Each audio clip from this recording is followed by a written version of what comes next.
My journey with chronic fatigue was frustrating to start with because I didn't understand at all what was going on.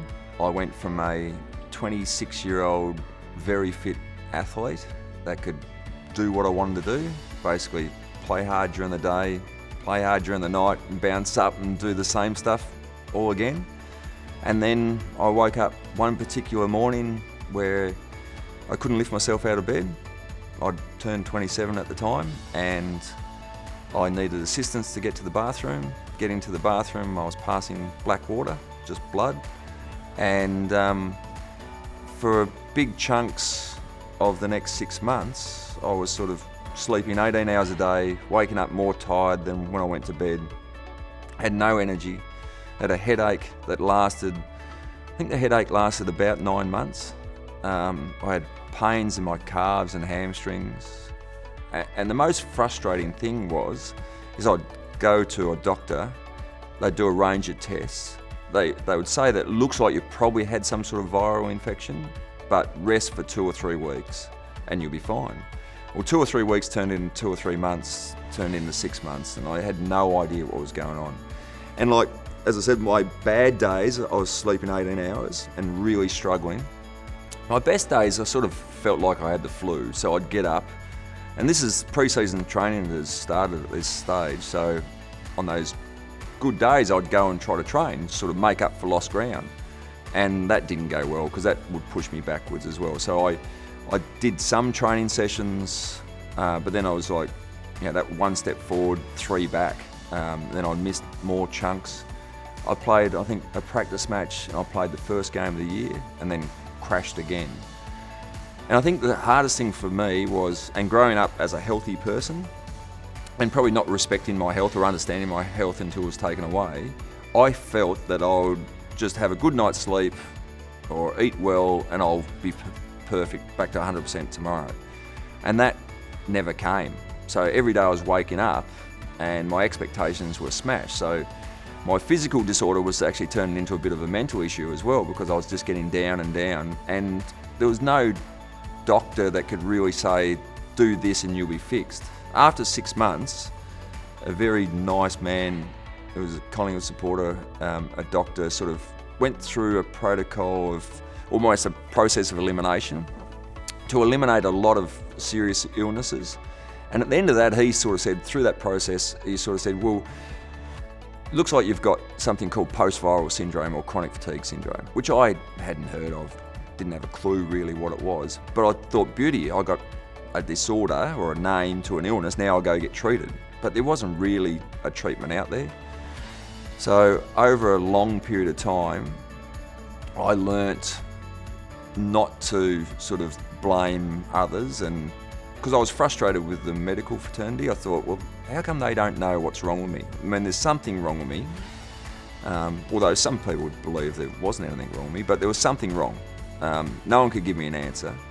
So I thought, rather than sitting around feeling sorry for myself, what can I do? What can I actually put in place to help me get better? So that's when I started to focus on what's the right level of exercise. So not to go out and what I was doing before. When those good days, I'd go and do as much as I possibly can and burn myself out. So what's the right amount of exercise to help my body sort of stimulate its immune system and actually fix itself? And with that, how much water should I be drinking? What's the right food I should be on? Change the way I thought about getting better. So I didn't expect, and I had to get away from expecting to be better tomorrow, like 100% better tomorrow. So I just wanted to have slow steps and improve slightly. And I was finding that I was waking up and sometimes you didn't know whether you were better, but I wasn't worse. So they were sort of small mental wins. And then all this helped me get a better quality of sleep, which was the big thing, because sleep is so important. And it's not just quantity of time asleep, it's the quality of sleep as well. So I needed to get some deep sleep to sort of get some recovery and wake up mentally and physically refreshed. And that's what I wasn't doing. So I was sleeping 18 hours and you'd think, geez, you'd wake up pretty relaxed and pretty fresh, ready to go, but I was more tired. So I had to find the right the right amount and the right quality of sleep. And so all these sort of things that I thought, well, I can control this. I can control what I eat, what I drink, the amount of exercise I do to a certain degree.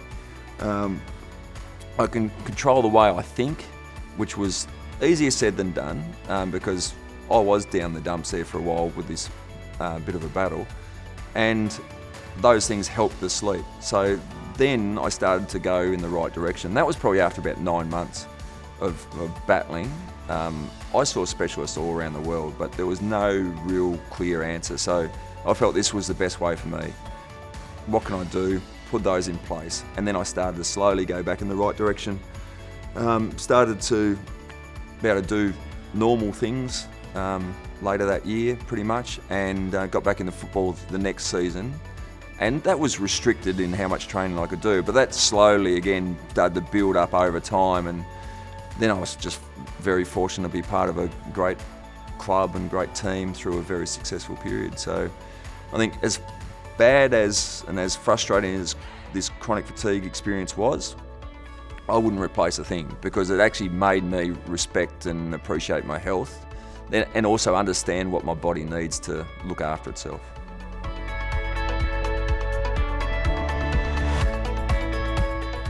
No, I don't get lapses now. But I do say, when people ask, are you over chronic fatigue? I'm 99.9% over it, because I feel that I've just still got to be aware that I used to have a problem. So at times when I get run down, and like we all are busy, and sometimes we don't sleep well and all those sort of things, I now know what to put in place.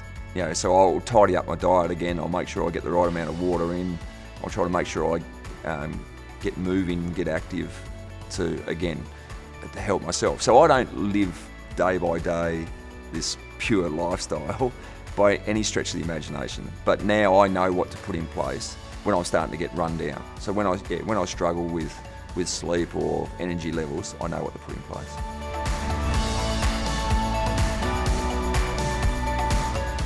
Yeah, so I didn't know what my finish line was going to be.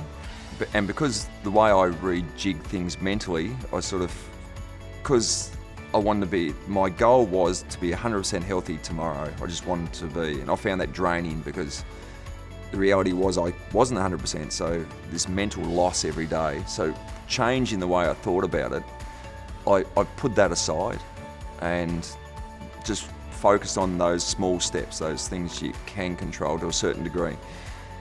And it wasn't until the 2001 grand final where I was fortunate enough to play, but also when the final siren went, I had the ball in my hand, which was great.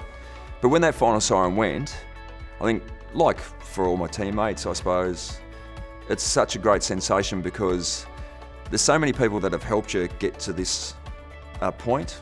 There's supporters that have been starved of success for a long time, are having a great time. There's family members that, for all of us, that have helped us through the ups and downs. And I think for me also was when that final siren went, the surge of adrenaline was unbelievable, and it just dawned on me at that instant that I actually reached the finish line. That was sort of my goal. But it wasn't a conscious thing, but as soon as the siren went, I think, how good's that? I actually made it. So I think, and that reinforces that how important it was for me just to focus on those small things and those little steps. Yeah, and that, I suppose that photo that captures me with the ball in the hand, yeah, essentially I see that with my health battle as crossing the finish line. So that was a great moment.